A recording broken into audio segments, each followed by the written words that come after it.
Welcome to the Hyderabad Literary Festival Webinar Series 2020. HLF is an independent festival that drew attention and mention as one of the top 5 festivals in India. We just celebrated its 10th anniversary in January this year, just a couple of days before the first coronavirus case in our country. Since July, my colleagues, Professor Vijay Kumar, Mr. Ajay Gandhi, Ms. Amita Desai, and I have been keeping the spirit of the festival alive through all these webinars, turning the challenge into an opportunity and connecting authors from all over India and overseas to literary audiences. So far, books and authors on a myriad themes spanning regional literature in Telugu and Tamil, intrigues of the Raj, 17th century South Indian history, sonnets, Indian Army, anti-colonial resistance, translation, masculinity, tomorrow's political leaders, and cricket have been webcast and have been received quite well. Please do subscribe to our channel, HLF India, and watch all these. They're available there for your viewing. Our online session, today's book on the pervasive theme of coronavirus is the 12th in the HLF webinar series this year. Our online sessions are twice in a month on a regular basis on Fridays at 7 p.m. It's easy to make this note in your diary. Occasionally, we may have more than 2 in a month. On November 13th, however, we have a special children's session in association with Gitter Zentrum.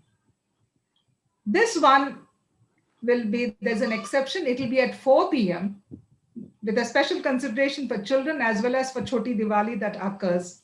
There will be a tete-a-tete with the renowned children's author Paro Anand. Please subscribe to our YouTube channel to get updates and also view our earlier webinars. Do watch out for our announcements and keep literary traditions alive, more so in this new normal dictated by the pandemic that will be the focus of our discussion today. I would now like to welcome our speakers, Dr. Ishrat Syed and Dr. Kalpana Swaminathan, who are meeting us despite a lot of, particularly Dr. Syed. He has no power, he has a lot of difficulty, but he has joined us from Mississippi, where there's a Hurricane Rita raging now, and there's no power there. I'll introduce our speakers. Dr. Ishrat Syed and Dr. Kalpana Swaminathan, the pediatric and general surgeons.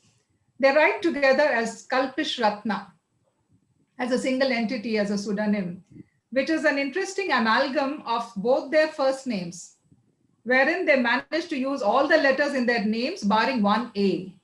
I mean, they could have found a place for that too, I think. They explore the interface between science and humanities.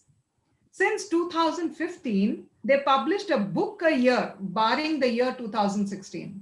I don't know how they do it. I must ask them. I mean, this is one question they have to answer. How do they find the time? Across geographies, across their busy schedules, how they find the time to do this, we'll have to ask them. The titles they have published are Synapse, that is 2019, Fat, the Body, Food and Obesity, 2018, The Secret Life of Zika Virus, 2017, and Room 000, Narratives of the Bombay Plague, 2015. Ishrat, the photographer, uses his camera to explore hidden histories. Kalpana is also the creator of the detective Lalli, and if I may say so, the South Indian version of Miss Marple. And she has so far appeared in 6 novels, the most recent one being Greenlight, 2017. Kalpana's book of short stories, Venus Crossing, won the Crossword Fiction Award for 2009. Now, the book they're going to talk about is this book. May I request our speakers, if they have a copy, to hold it up too?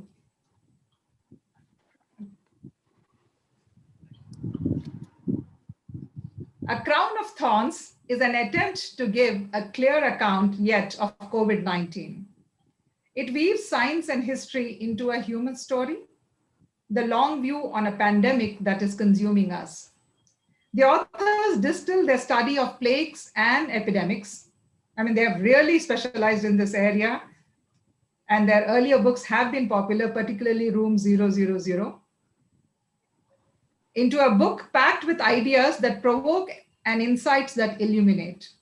As COVID-19 sweeps the planet, we are bombarded with disinformation and panic-inducing statistics. But COVID-19 is not just about SARS-CoV-2. It is about the virus and us. We have coexisted with viruses from the dawn of evolution. So what has changed? Is this a new virus? Or has something changed in us? Have we disrupted something crucial in nature? This book will throw light on new revelations about this virus and serve as a strong basis for future understanding. I'd like to ask Kalpish Ratna, so the choice is yours, who will speak amongst you first, about a few words about the book yourself, because I have read out what is the general description of the book, but I would like both of you to say a few words about the book in your own words. Ishrat, will you start? I would let you start. Okay, I'll take that. When we first heard the reports out of Wuhan in the first week of January, we felt compelled to follow it, to follow the story. Now, this is largely because we had been expecting something soon. Almost anybody who has been, sorry, I'm not audible? Yeah, you will need to increase your volume. It's not audible. Yeah. Just a second, please. It's full, the sound. Maybe come closer, Kalpana. Okay. Or I think I've just placed my laptop differently. I'm sorry to cause that problem. Is this any better? Yeah, very good. It's better. Yes, okay. yes, it is better. Don't worry. So when, like I was saying, when we first heard about the reports, it was something we had been expecting. We, meaning not just Ishrat and me, we're talking about everybody who has been observing emerging infections, has been looking out for what is the next one that's going to come out. Now, coronaviruses are among the commonest, most ubiquitous viruses. Now, we've known them, say, for 60 years, and we've known them as common pathogens that cause colds and upper respiratory infections, till SARS. After SARS came MERS. Now, there we saw a very innocuous appearing, very commonly placed, ubiquitous virus changing its avatar into something which is menacing. It followed the pattern of all zoonoses. When you interfere with the pattern of interface, you are going to have an event which is called a spillover. And, well, as soon as it occurred, we thought perhaps this might turn out to be that particular spillover. We should after this. 3 years, if I may take you up on that. And 3 years ago, we had written about the Zika virus. Zika virus also had been known since the time India became the republic it is today. Zika virus was discovered in 1947 in August. And it because it used to cause this mild illness, a Monday morning migraine kind of, a little fever, a little under the weather with a little rash around the neck, and then it would subside, everyone would be fine. And no one noticed it until it spanned the world. It came into the Pacific Islands, where it got a neurological profile, where it started giving symptoms like Guillain-Barré syndrome. And then suddenly, as though out of nowhere, in December 2016, in Brazil, in the Northeast, pediatricians started noticing that a lot of children were being born with microcephaly. And it seemed to appear as though out of nowhere, but it was the same virus which had traveled the world, which had changed its nature depending upon the environments it encountered, depending upon the people it encountered, and it had changed its nature. It had started colonizing the female genital tract and the birth canal, and disrupting the fetal neural tissue.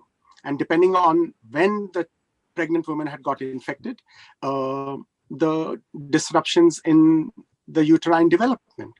So anyone who has worked or anyone who has looked at epidemiology is always on the lookout for, like, when and where a new infection is going to rear its head up. And early this year, both of us looked on in horror as, is it this one? And lo and behold, it has turned out to be this one. And often we are, anyone who sounds a warning is called a Cassandra. But this time, it cannot be denied any longer. Also, I think that perhaps, or rather I hope, that this particular infection will force people to look at the circumstances under which it emerged, which is most important. And that's why we wrote this book. That's why also we followed Zika virus. But in this book, what we did was, from the first reports onwards, we kept following everything that was happening and relating it to the new science that was emerging. Now, for the first time, we were looking at, when I say we, I mean the world of science was looking at a disruption in the body's usual response to illness. And it was that disruption which was leading up to the fatal complication of COVID-19. So it was something which was completely new. Nobody knew anything about it. We still don't. So it was something we could not resist. We had to write this book. We didn't have the option. We suspended everything for 6 months to write this book. We started when, Ishrat? We started February, first week we started, I think, right? First week of February. And we finished, we gave... And 30th June was the cutoff for us, because that's when we had to give in the manuscript to the publishers. So, and whatever we learned, there are two. If you look at the cover of the book, it says A Crown of Thorns, and the subtitle is The Coronavirus and Us. So it is infectious disease is the crown humanity has won since we emerged as sapient. But here, we needed to understand what is happening, because we are still in the middle of it. A lot of things still have to emerge. But the point that we noticed was that there is something in us which makes us vulnerable to this particular new iteration of this virus. So that's why we said that the battleground is within us. The Kurukshetra always lies inside us. So we shifted the attention to where are we at this moment in time physiologically, and why we are right targets for what this virus is doing to us. Can I add a line to that, Ishrat? Yes, please. There has been a misnomer which is universal about this pandemic. And especially in India, where we still refer to this pandemic as corona. Corona aa gaya. We talk about it as corona. The coronavirus is everywhere. That's not the illness. The coronavirus can be breathed in and out without making you ill. It is, like all other viruses, ubiquitous in nature. You cannot avoid it. It is the illness, COVID-19. It's a silly name, but that's its name. It's the illness that you should look at, because the illness is caused in the interaction between the virus and the body, your body and mine. And as Ishrat just said, we were forced to look at what's different about our bodies. Why are we reacting in this way? What is causing this disease? This disease is not caused necessarily by the virus alone. It is caused by our reaction to the virus. So the us element has been ignored in the public discourse of COVID-19. And we wrote this book hoping to alert the reader, not to the virus, but to the reader herself or himself. Sorry. Yeah. To the state in which our bodies are just. So that we feel a personal responsibility to fight this illness. We feel the personal responsibility not to contract it.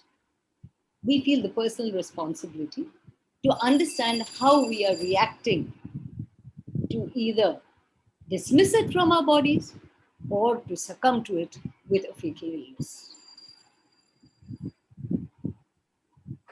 If I may say so, yours is the first book off the shelves on this topic. I think two more are under print, but you really traced its origins and started writing about it. I feel that there was a need to tell a midstream story.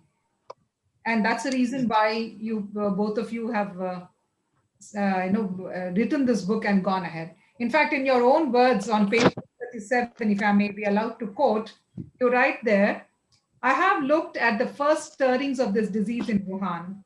I have looked at it from the lungs point of view.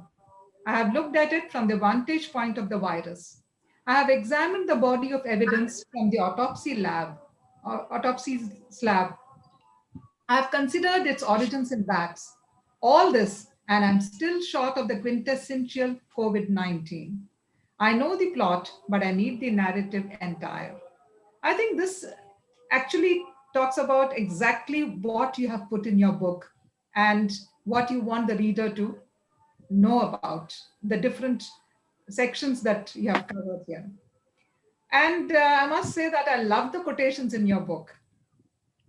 That I think you should direct that comment to Ishrat. He's utterly and totally responsible for that. And it is the immense joy of working with him to be suddenly caught with a fragment of poetry where you. Really interesting, huh? And I think each section had a quotation, and in addition there were interspersed quotations here and there. So I think there are about 45 quotations. Anybody who's dabbled in literature would find that as a treasure trove too. Some are familiar, and then some are unearthed gems. Those are really good ones. But I thought, I could also give you one quotation. Yes, please. Dr. Ishrat and Dr. Kalpana. Okay. And this quotation is Margaret Atwood in Alice Grace. Okay. When you're in the middle of a story, it isn't a story at all, but only a confusion, a dark roaring, a blindness, a wreckage of shattered glass and splintered wood, like a house in a whirlwind, or else a boat crushed by the icebergs or swept over the rapids, and all aboard, powerless to stop it. It's only afterwards that it becomes anything like a story at all. When you're telling it to yourself or to someone else. I think this tells you why it was so important to write a midstream story. I think there's a lot of fear and superstition going about this. Yes. And nobody really sitting down and understanding it in its entirety. Yes, even without understanding it, we felt the need to narrate it, to state what observations are there. You see, observations are very important. They are important to note down and to scrutinize without a background and without a grip. The inference can come later. But the fact is that you notice it. For instance, in the first few weeks in Wuhan, when we were looking at what was happening and reading the story, the actual narrative of the sufferings of the people who are stricken with the disease, There was another thing which was happening in Wuhan, which was evident to us. Maybe we looked for it, but it was there. You see, now Wuhan is famous for its terrible air quality index. It is one of the most heavily polluted cities on the planet. It was. In December 2019, it was very heavily polluted. Something almost like Delhi is during winter. After the lockdown was imposed, the air pollution dropped. Everybody reported the clear skies of Wuhan. There were satellite pictures. You could see them and you could see the AQI improve. The epidemic stopped. Then it was still an epidemic. Epidemic stopped. The lockdown took the credit. And we were not very happy with that inference. This is a respiratory disease. If you have ever had a piece of grit in your eye, you know how that feels, how uncomfortable that feels, and how terrible. Now you have your entire respiratory tract being sandpapered by particulate matter when you breathe in and you breathe out. So you change the quality of air. Do you not think that your respiratory tract will improve? So it was to us a very important facet in the understanding of this disease, that the air quality is what is making a difference to the response. Now, this we wrote perhaps when we were in March. By March, it was something that we had written about. When we sent the manuscript in, it was June. Now, so late, where are we? We are at the beginning of November. Now the world is beginning to see, yes, more than 60% of deaths can be related to high air pollution. First. Then comes the second point, which slowly emerged as the cases started coming up. And all this takes a little time. It takes time for reports to come in. It takes time for figures to build up. It takes time for transparency. India was not very transparent. We got clinical details from almost all over the world before we could manage to get clinical details from our own hospitals. So then you begin to see the pattern changes. Here we were given public discourse was a set pattern which we were asked to believe. It's going to come to get you and you're going to die. The virus is coming out of every pore. It's a state of total paranoia and panic. So that was something we had to break. You feel morally compelled to tell people that, please, don't be frightened. Fear is a horrible thing. We are all afraid of illness. We are all afraid of suffering. We are not saying in this book, don't be scared of the coronavirus. What we are saying is, you have it in you to withstand it. You can look after yourself and you can do it. So don't duck and do the ostrich act. That's what this book is about. There's a lot of allusion to literary classics. Let me come back to that theme again. Okay. And the autopsy of diseases mentioned makes interesting reading, actually. I particularly like the references to Jane Eyre's death, Killing Jane, and the narrative of The Little Woman, Louisa May Alcott's. Then the important thing is your reference to the,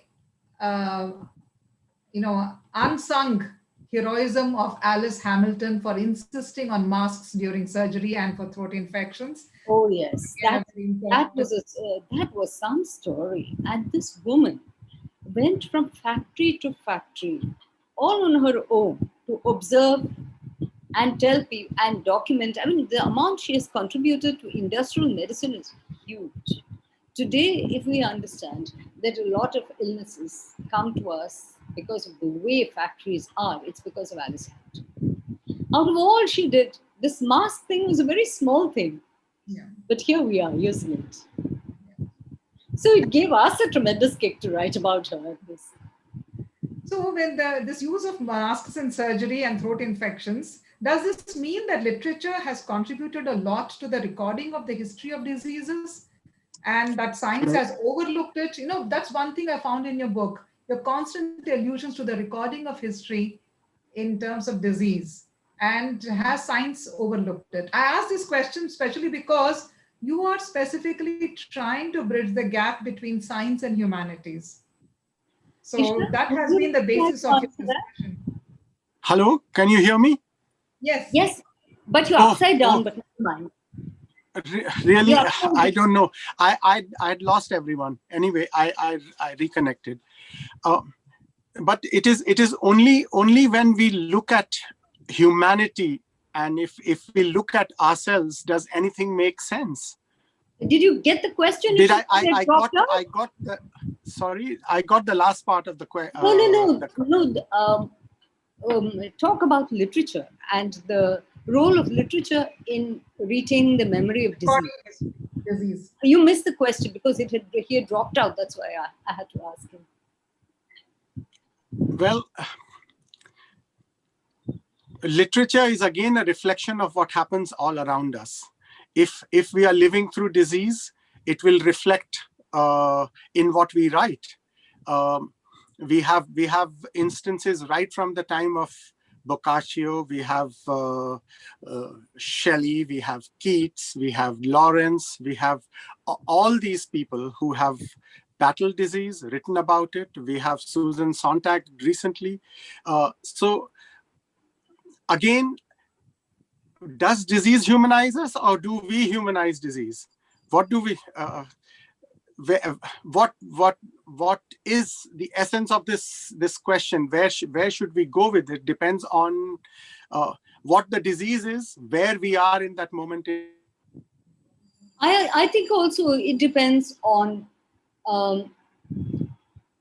the change of perception that diseases force upon us. Now, this pandemic is specific, particularly in that. You started, Kinnara, by introducing this time as a new normal. Is it? Are we always going to be like this? Our perceptions have changed, perhaps temporarily, perhaps over a longer period. So the artist, whether in music, in art, in poetry, or in a novel, records that change of perception, which is why the moment in time is crystallized in literature, which it cannot be in science. Science is mobile all the time. It has to keep erasing itself in order to push a new idea. But literature can hold that moment. And in order to, because science is a conversation with truth. It doesn't look at all the dross around it. You have to hone into what is causing the present ailment, or what is causing the present distress. At the same time, to get back to the point which you raised in your comment, Kiran, that does art or literature notice things that science overlooks? I think that's a very cogent observation you made. And yes, it does. In this book, we haven't really written much about that, but it's something that we are very interested in looking at. In an earlier book, Uncertain Life and Sure Death, we looked at how diseases have been recorded in scripture, in many shlokas, for instance. You could trace the entire history of smallpox through shlokas and through the iconography. You could see what happened and how it came about. You can also observe these things in what shall I say, in the aftershocks in writing. Supposing now a person is writing about the plague, like Boccaccio, and Boccaccio's Decameron is supposed to encapsulate 10 days of plague, where 10 days of retreat from the plague. He doesn't mention the plague at all in the Decameron, except in the first story, where he describes what Florence is like. But in that description, which he gives, which is all about human attitudes, but it's also full of clinical detail. That is the beauty of it. That dropping the pretense of knowing anything about medicine, writers still manage to observe, because that's the job of a writer. And very often, especially today, in the rapidity with which we live, where our attention spans are shortened, where science and medicine is becoming more and more technological, the human factor is often not observed closely enough. That exactly is my question. That exactly is my question. Are we not, literature is observing and learning, but what about science? Is it looking at literature and trying to humanize, or is it dehumanizing? Because There is what we have seen the narratives in the, in terms of how the society reacted to COVID-19, I mean, there have been terrible stories, and terrible. there's been no sane voice saying things which are reassuring and which can, yes. I thought you would say it. Well, there are two things about disease which are very scary. The first is how quickly it becomes weaponized. It becomes an instrument of injury. It becomes an instrument of condensing power and of oppression quickly. It can be used as a smokescreen for lawlessness, uh, for judgments, and for actions which are completely tyrannical. We have all seen this happen. It is not peculiar to our age, our country, our this disease. It has happened throughout time. That's the first thing that's scary. The second thing that's scary is the change in perception. Whether you, what is this new normal, as you said, how quickly people have adjusted to, yes, life is always, I'm quite happy, people say, living at home and not moving out at all. I work beautifully from home. Everything works. It's okay, my kids don't go out to play. They're quite happy at home. You have reached a point of isolation to that degree where you're afraid to look at your neighbor in the face. So, is this going to change your behavior as a species? Has this happened in the past? How have people recovered from this? We also have to understand that in our present technologically enabled age, we are living a very different kind of life than has ever been lived before on this planet. So we really don't have comparisons that we don't have analogies that we can very safely draw. Yeah. I'd like to ask a question which I asked at the beginning, but I'm repeating it, and I'll tell you why I'm repeating it. See, this motivation for you to write this book, for whom is it meant? What has been your experience with earlier books? I'm asking because I'm of a generation that was brought up in a middle class that believed and set great store by science and scientific thinking. And science was, during my time, popularized by magazines and TV shows where you had excellent school teachers who whetted the curiosity of science students by experiments and quizzes. And now you find that this very same middle class is steeped now in debunking science and myths and harking upon ancient and unproven remedies. Absolutely. So, and in spite of that, the fact is there are so many doctors who have written about their experiences with diseases, and yet we are actually regressing, and that's a worry. So, what cause is this helping? What cause is what helping? Our book or that attitude? This whole attitude, how will books like these, like yours and some other doctors who have written, how can this bring about a change and bring us back to the scientific thinking and belief in scientific processes? That's a very weighty question. I don't know the answer to that. We write because we have to. And we address this book not to a scientist, but to a person who knows no science, so that they can see the beauty of science. Science is extremely beautiful, and no human being can refuse beauty. So that is one of the appeals of science. Now, but perhaps I could share with you one experience we had when we were writing the previous book on Zika virus. Now, as you know, that horrible part of the pandemic did not reach India. We did not see the bad babies being born. But people knew about it. People had been reading about it. So we wanted to know what is the attitude of people towards something they had read about, but had not really seen. How would they react to such an illness or to the threat of such an illness? So we talked to people, and we talked to people at different levels of communication. And one time we did a ground survey kind of thing. We just talked to people on the roads.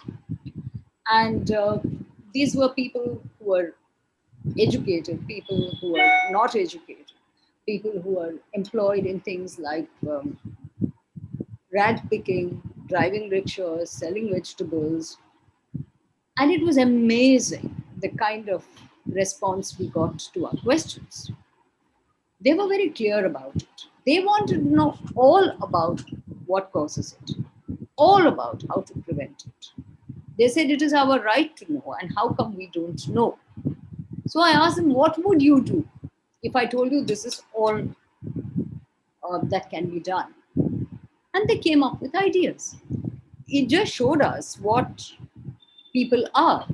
All human beings are intelligent, self-preserving, and also compassionate and caring. Cruelty and violence largely are the results of fear and panic. If you set aside fear, chances are that you're not going to be cruel. But if you're really scared, you'll hit out. I haven't answered your question, Canada, but it's such a difficult question. I think we'll ask Ishrat. I can't see him. I think he's dropped out again with that connection. That's what I worry about. Yeah, because he suddenly disappeared. Ishrat, are you there? Are you there? Yeah, I'm here, but I can't hear you people. I can just see you people frozen. Oh, I'm so sorry. I was wondering why he was so silent all through. Are you able to hear us at least? I can hear you, but I don't know where to respond, what to do. So I'll go to the next question. Because I have no idea where. No, just talk, Ishrat. Okay.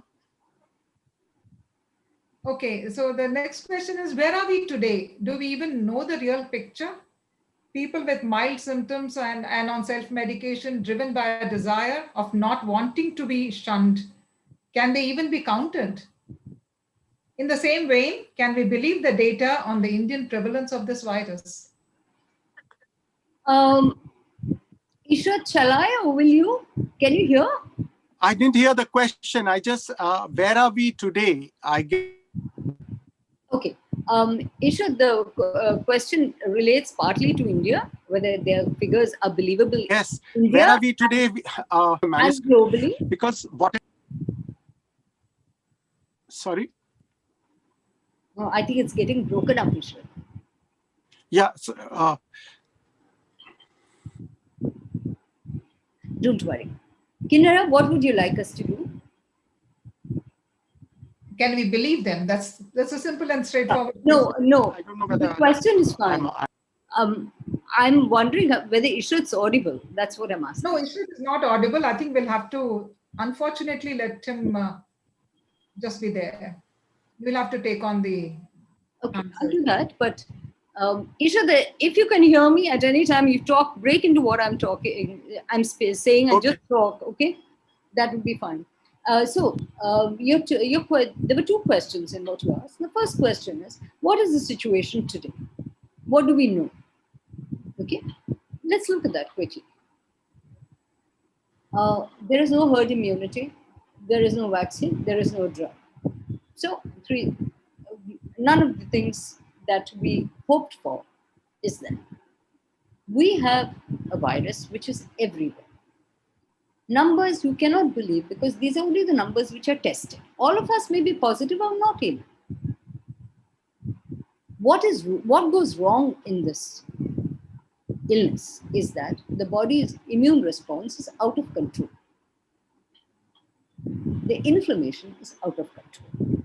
Now, the world statistics so far show an undeniable fact that people who have already coexisting illnesses of inflammation are deeply impacted by this virus, and they are the ones who suffer the serious consequences of COVID-19.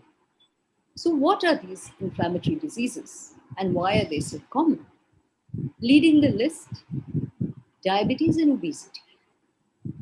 And India has a huge number of these.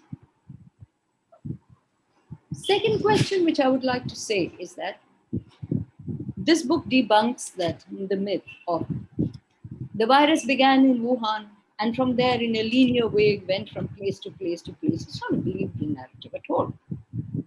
Now there are reports of multifocal occurrences.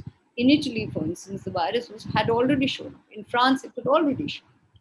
So there are a number of causes and number of iterations of the virus. The virus may not behave the same way in India as it behaves in France or as it behaves in Wuhan. So there is no protocol. There is no uniform response possible. Every doctor knows this. Unfortunately, the public discourse has not ensured that people can just trust their doctors. It has become, the state now owns your body. Now that becomes a difficult thing to counter. Particularly difficult thing for a doctor to counter too. So every doctor knows, no matter where she or he is practicing, in which part of the world, no matter what the qualification, every doctor knows that every patient is different. So there is no one-size-fits-all therapy. Your doctor is going to do what he or she thinks is right for that situation at that time. And there is a question finally that no matter what you think of that doctor, he or she is there to help you. Right now, everybody has the same degree of information and power, which is zero. So you have to use the basic tenets of medical practice, which is supportive therapy, used intelligently, which can actually get you through any illness. And that is what doctors have been doing in our country and elsewhere too. I have a lot of questions, but I'll ask one more question, then I'll ask some of the audience questions, and if there's time, I'll come back to some of my questions. One is, India is a hotbed of indiscriminate antibiotic usage and now even steroids. In rural India, dexamethasone is the first-line treatment for everything, as the access to a doctor means actually a licensed RMP. How do we deal with these kind of advisories that float around treatment? I mean, politicians have been indiscriminately doing that. I mean, Trump is a standing example of that. They have no business to talk about it even. I mean, what do they know? Exactly. They have no business to even use the word virus when they talk to somebody. And this has been a universal phenomenon now. So when you say that in India we have no healthcare. We have no health infrastructure. Don't even fool yourselves into thinking that we have something. No. And when you say, I see now also largely even within cities, the doctor no longer has a role to play. People go straight to the chemist, and the chemist will give whatever goli he or she thinks is good. So otherwise, there's the internet. So this accessibility to information always blurs the boundary between information and knowledge. The two are very different. Information is not knowledge. And in India, there's easy access to information. So you think, I mean, all we doctors know, we did not want to enter into the medical part of this discussion with you because this is a literary festival. But since you asked it, it's a hellhole. Don't even go there. So I'll take some of the audience questions.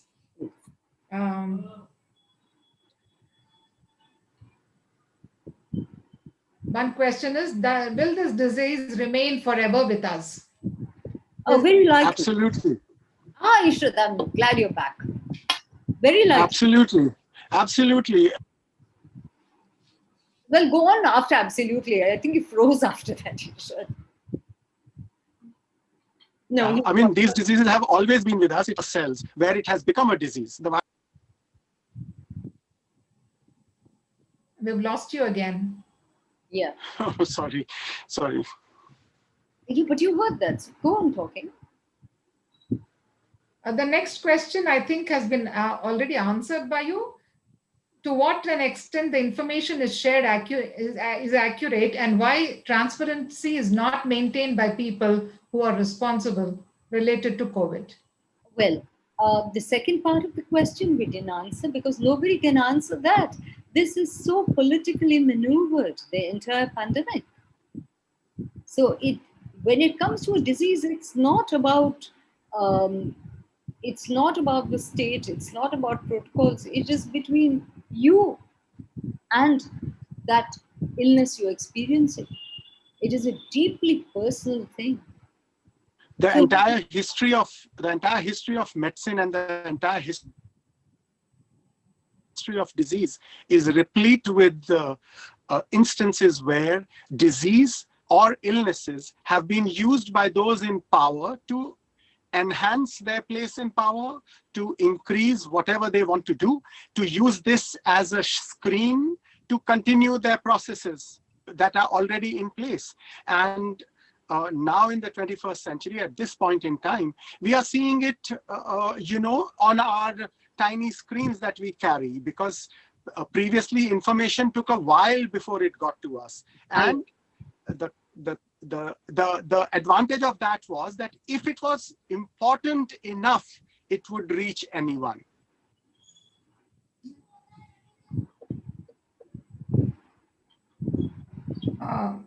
There's another question. If it was not so important, if it had a vested interest, nonsense arrives at our doorstep at the touch of a button.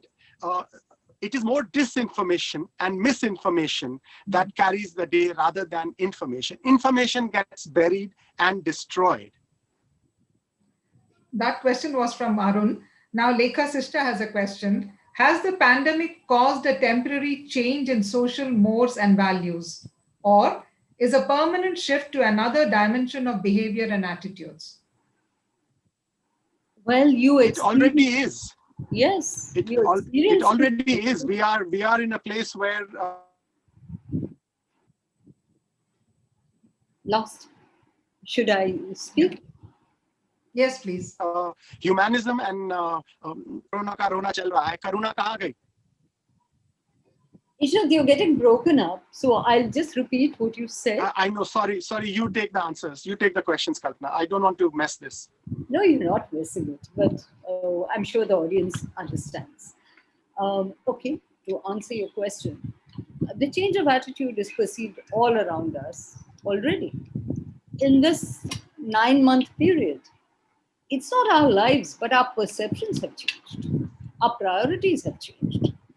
So it's up to us to see what degree of convenience and what degree of experience we feel in this change. Once this pandemic ends, as it will end, because the panic will end, the infection may continue, but the panic will end. Will we continue these things into our life afterwards? Is this going to be a universal choice, or will it become policy? That's the question. So I feel, and I know that Ishrat feels the same because that's what we've written in our book. This is a question which can be answered by an individual at his or her own level. It's your life. You need to take it forward the way you want it to. I think the one question by Venkataraman is already answered. Are we in the herd immunity phase now? You've said it no. Then another question again by Lekha is, if the virus keeps morphing, how can we see its end? You can't. You cannot see the end. We can only see our own end, which we refuse to see. The viruses were here as the first form of life billions of years before we made our first stride onto the scene. And they will be there long after we are gone, and they will be laughing that these people thought they ruled the planet. Good riddance. Probably what you wrote in your book about the what we have done in terms of disturbing the habitats of coexistence of these viruses, and how we force them upon ourselves. Yes. Yes, that is the mistake that we have made. Indiscriminate. It is.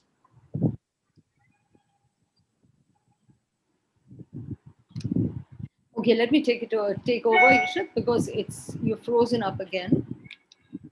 The indiscriminate imbalance that we have introduced by interfering with habitats, by increasing interface or reaction with different species, all this destroys the balance in which viruses circulate, cutting down a tree, for example. So there is a verse here which we have quoted from the Kannada poet Dasareshwara, which I think was a motivating force in this book. I'll have to find the page. I would like to read that out, or perhaps you could read it, Kinara, if you know. Yeah, I'm searching for it.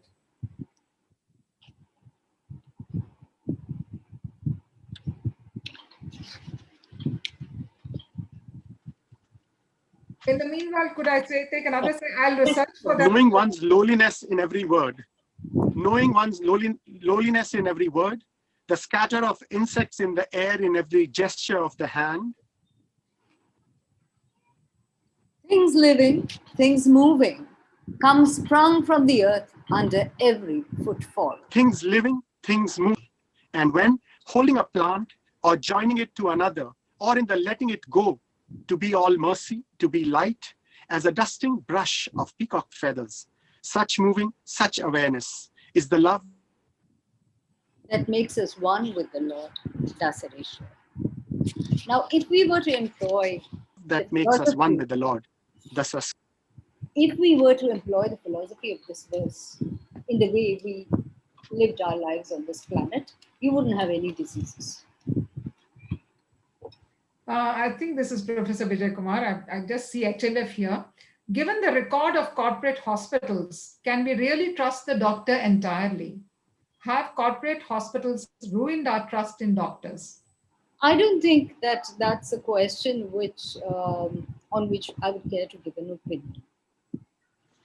As a doctor who does not belong to a corporate hospital, and neither does Ishrat, as we have always militated against them, I feel it will be very unsafe for us to deliver an opinion on this now.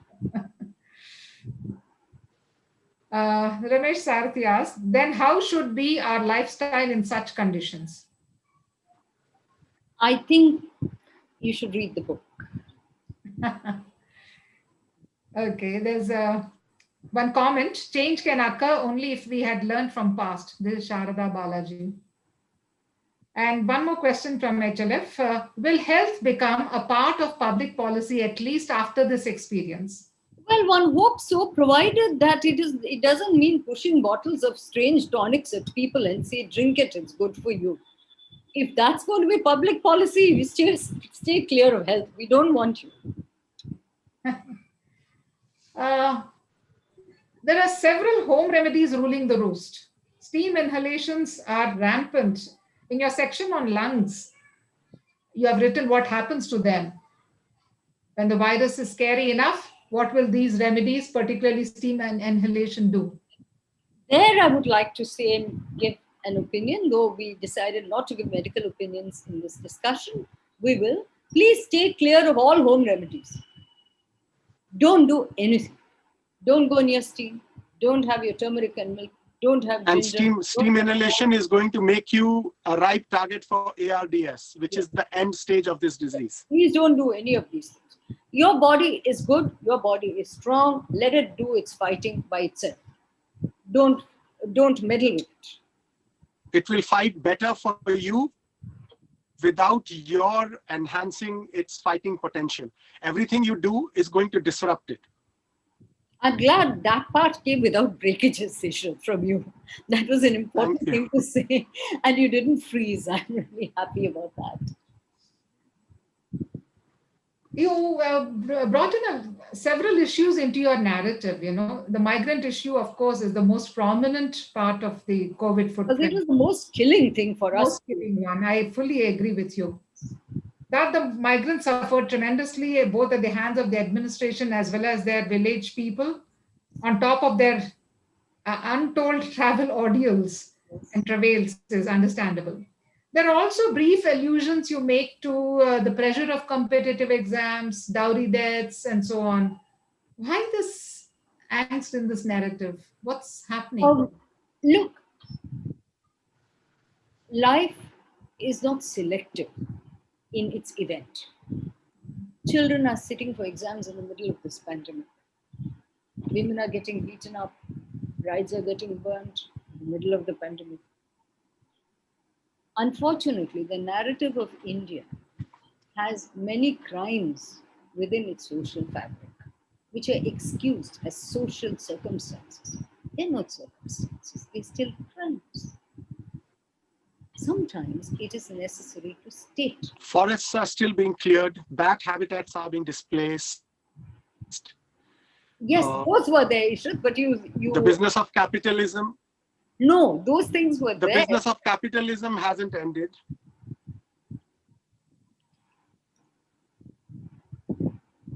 We've lost him again. Yes, and he didn't hear your last question. I'm really sorry, but this is happening. But actually, I'm not sorry at all, because I'm glad he's here even for this moment. He's not had electricity for 2 days, and somehow he's managed to rig on his phone. So I'm happy he was there at least for a short while.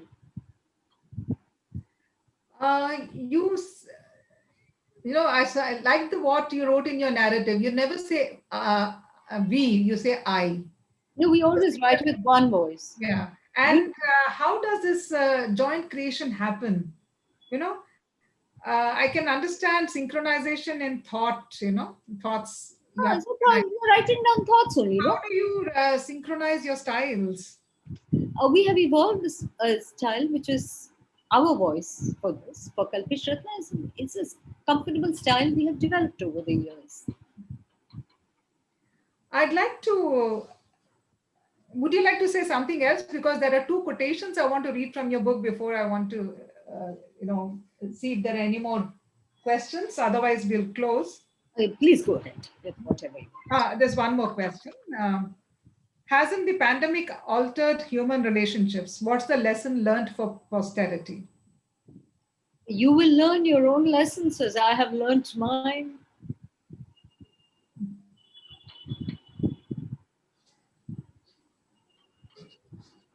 I'll read out these comments from your book, your quotations from your book.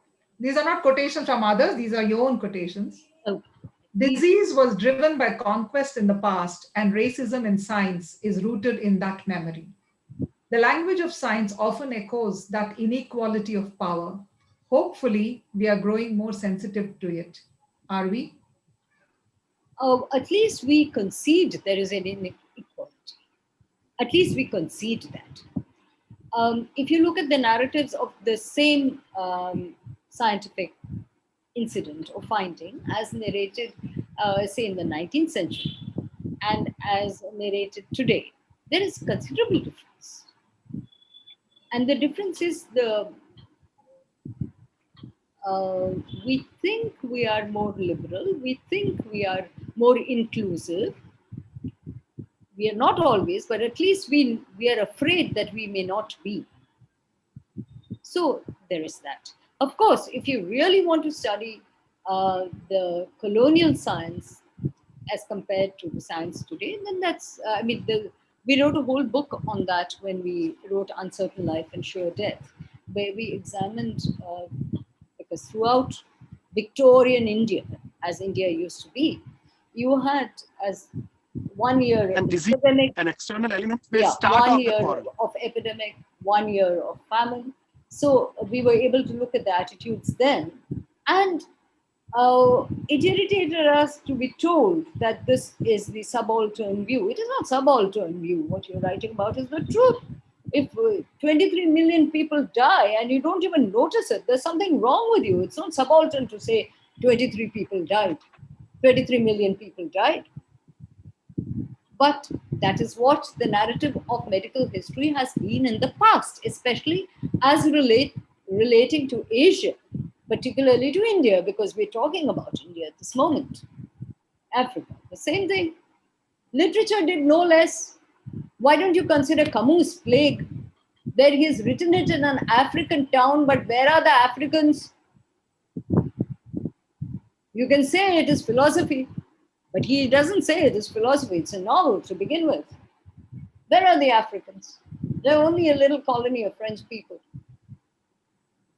So, Yeah. a blind spot is everywhere, and we have to watch it that we haven't grown one when we look at things. I think the predictions of a whole lot of people is coming true, whether it is the sixth extinction or Yuval Harari's book. We're talking about a whole lot of landscapes, and which is why I'd like to quote this from your book. Probably that will give us a lot of thoughts to ponder upon. Disease is driven by capitalism today. The forests of Asia, Africa, Central and South Americas are enslaved to richer nations to produce goods that serve a few and bankrupt millions. And this is a landscape without trees. And a landscape without trees is a landscape without people. So are we becoming extinct? We well may. I'm glad you read that out, because those were the most deeply felt lines we wrote in this book. I wanted to end on that note, but three more comments have come. One is, how far can we blame the administration?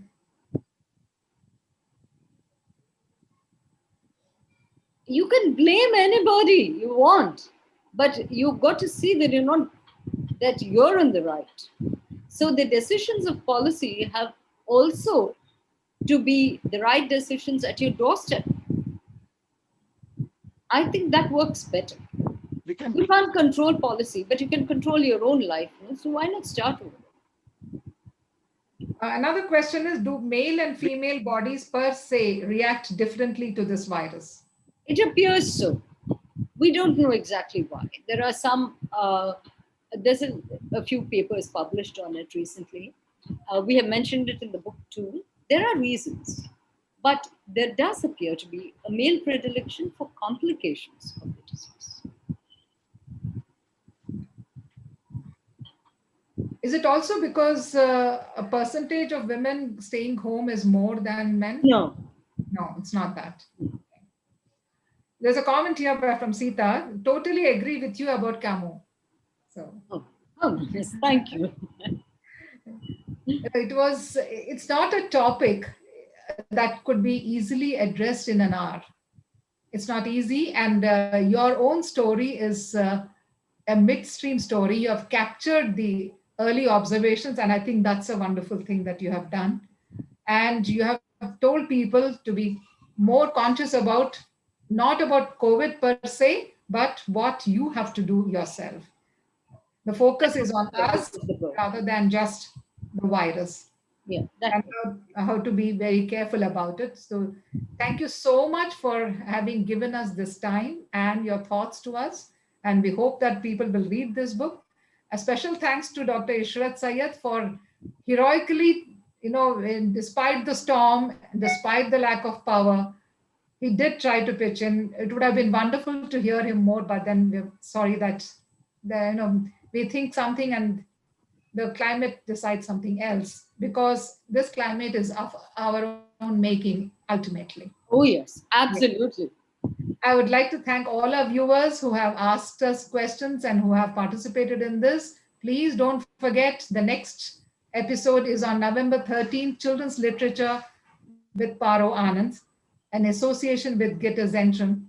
And please subscribe to our YouTube channel, HLF India, and also see the recordings of all our earlier talks. Thank you very, very much from my team at HLF, Professor Vijay Kumar, Ajay Gandhi, Amita Desai, and myself. Thank you once Thank again. you so much. It was such a pleasure.